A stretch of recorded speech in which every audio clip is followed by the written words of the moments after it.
Okay, so this week, Monday Night Raw focuses very specifically on the Money in the Bank ladder match, which of course is part of the Money in the Bank pay-per-view.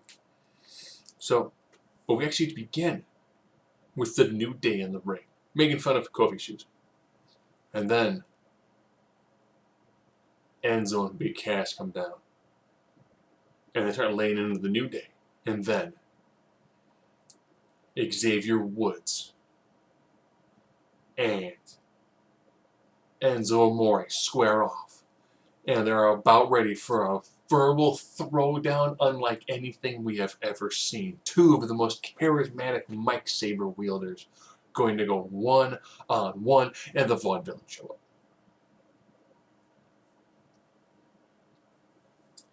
And they sing about how they will be the next WWE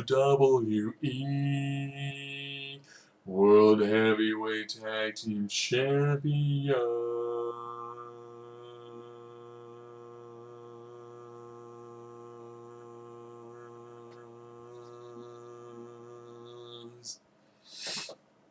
Then the club comes down. Of course, that leads into your opening contest. An 8-man tag match. Because when you've got two teams facing each other, heels and faces, why not have them all square off in the match? So, of course, we get that lovely flurry at the end where everyone's hitting every single move. And then all of a sudden, I think it's the Magic Killer. It's hard to tell because Cole's call it 3 different things. On to Kofi. 1, 2, 3. The club is victorious. Sweet. Almost. Too sweet. Ambrose Asylum gets all of them in the ring. Ambrose does a great job keeping the two on task. Rollins cuts a great promo. And then, when Reigns gets his chance for a rebuttal, he does probably his best promo to date. You did it all by yourself, Rollins. When you stabbed us in the back, you broke his brother, you did it all by yourself. And it was just direct, poignant, and it was good. And then, of course, you get everyone hitting everyone with moves. And, of course, Ambrose is like, well, maybe Rollins, you become champion. Maybe Reigns, you walk out as champion. Or maybe he looks at the crowd, just, maybe I win that briefcase. And maybe I cash in on you, Rollins. Maybe I cash in on you, Reigns. And the crowd is just like, yes, please. Just take all my money. Take all my money. I'm going to love it. And then, of course, everyone hits their big moves. Last was Antal, Dean Ambrose. Sweet. Good job. Nice build-up for the little bit they had to work with. Bit of contract signing with AJ Styles and Cena. Man, I'm looking forward to that match, except I think Cena's going to win. Probably. And if Cena loses, he's going to win the next 2 matches against Styles, because that's what he does. Like, I'll put over your amazing indie darling, then I'm going to crush him in the next 2 matches. Club banned from ringside. All right. It's a good match. Worth the price of admission, which is nothing because I own the network.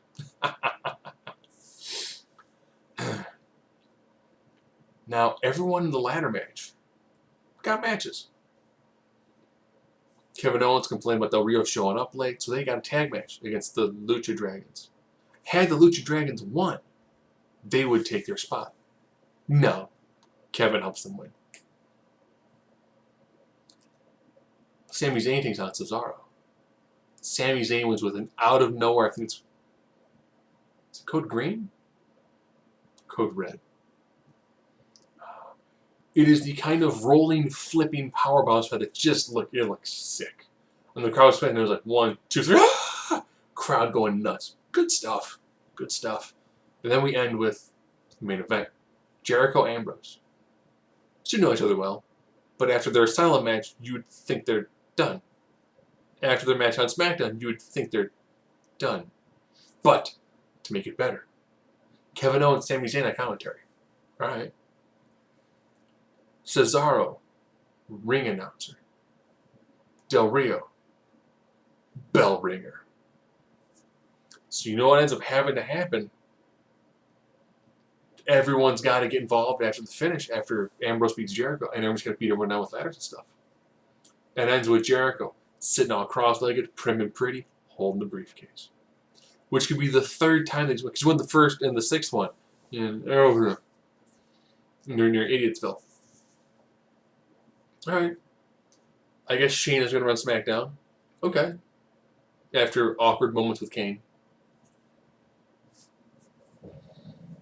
Zack Ryder about how sweet it was when Apollo Crews beat down Sheamus. When Sheamus was like, check out my awesome new film. Ninja Turtles. Out of the shadows. Oh, good lord. Which then led to a Sheamus Zack Ryder match. Which Sheamus won. Sheamus.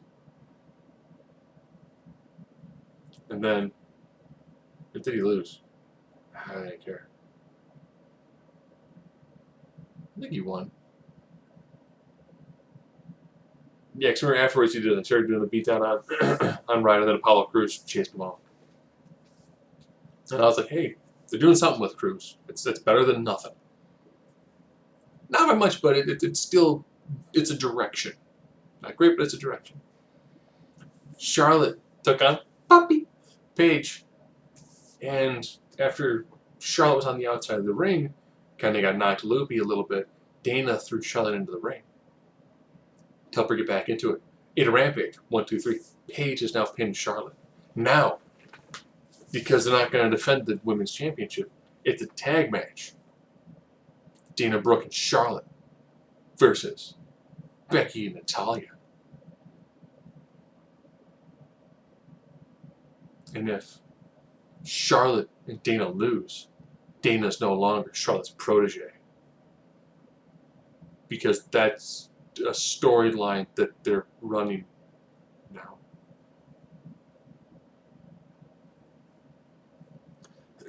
So that was kind of... Is that it? Oh, yeah. Rusev was taking on Titus, but Rusev jumped him and just whooped the daylights out of Titus. It's fine. Yeah, that's it. That was Raw. For a build-up, they hit the proper notes on the big matches, and everything else that's kind of just random filler just felt like random filler.